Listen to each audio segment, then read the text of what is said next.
اور ان میں فیہا ازواج مطہرہ، ان میں پاک صاف بیویاں ہوں گی۔ اللہ کریم نے جنت کی نعمتوں میں جنت کی ایک مخلوق حور بھی بنائی ہے،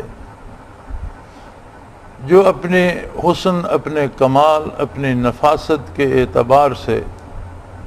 اتنی ہی خوبصورت ہے جتنا اسے جنت میں ہونا چاہیے۔ بعض ارشادات عالیہ میں اللہ صاحب الصلاۃ والسلام جو تعبیریں ملتی ہیں، ان میں یہ بھی ہے کہ نبی کریم صلی اللہ علیہ وسلم نے فرمایا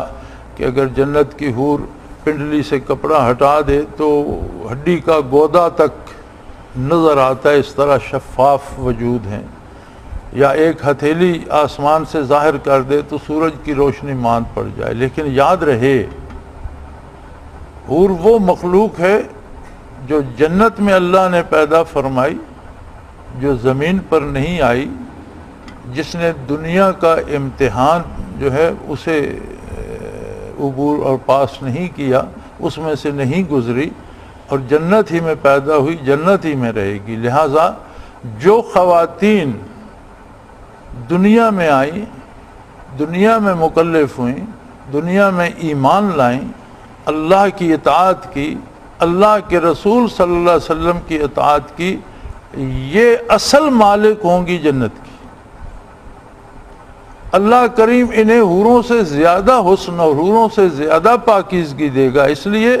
کہ یہ انہوں نے دنیا کی تکلیف اٹھائی اور یہ دامان محمد الرسول اللہ سے وابستہ ہوئیں۔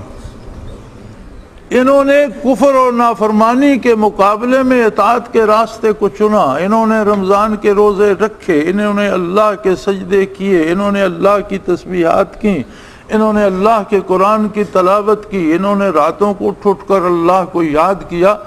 اور زندگی ایک ایسے امتحان میں گزاری جس طرف ایک طرف اولاد کی محبت بھی تھی جو فطری تھی، دنیا کی محبت بھی تھی جو فطری تھی، خاوند کی محبت بھی تھی جو فطری تھی، دنیا کی ضرورتیں بھی تھیں۔ ان سب تمام بوجھوں کو اٹھا کر مقدم اللہ کی اطاعت کو رکھا، اور دنیا کے نقصانات، تکلیفیں، دکھ برداشت کیے، لیکن اللہ کی اطاعت سے دستبردار نہ ہوئیں۔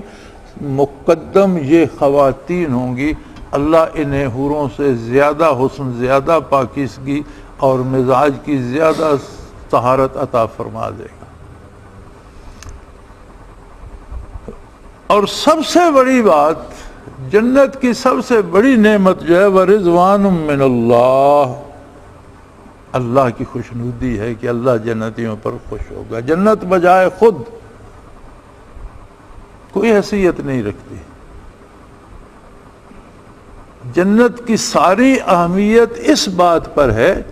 کہ وہ مظہر ہے رضائے الہی کا، جنت اسے ملے گی جس سے اللہ راضی ہوگا، اس لیے جنت